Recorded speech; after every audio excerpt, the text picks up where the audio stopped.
बिस्मिल्लाहिर्रहमानिर्रहीम। आज जिस शायरा के बारे में हम पढ़ेंगे उनका नाम है अदा जाफ़री। तारुफ़: अदा जाफ़री का असली नाम अज़ीज़ जहाँ था। बदायून हिंदुस्तान में पैदा हुई। आपने 12 साल की उम्र से अदा बदायूनी के नाम से शायरी शुरू की। शादी के बाद अपना नाम उन्होंने अदा जाफ़री रख लिया। कलाम की खुसूसियात: अदा जाफ़री ने नज़म व नसर दोनों सिनफ़ों में इज़हार ख़याल किया, मगर शायरी वजह शोहरत बनी। उन्होंने आज़ाद नज़में भी कहीं और जापानी सिनफ़ सुख़न हाइको में भी नाम कमाया, मगर वजह शोहरत गज़ल है।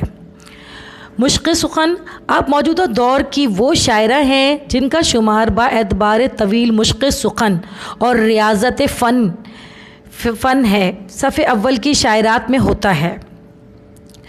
वो जो कह रही हैं फ़िक्र व जज्बे के इर्तियाश के साथ कह रही हैं, जिसकी बदौलत 30-40 साल पहले ही इनके शेरों को पहचान मिल गई। कौमी इनामात: अदा जाफ़री को बहुत से कौमी व बैनुल अक़वामी इनामात व एज़ाज़ात से नवाजा गया, जिनमें कौमी तमग़ा बराए हुस्न कारकर्दगी काबिल ज़िक्र है।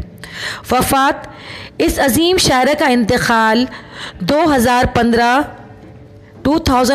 में कराची में हुआ।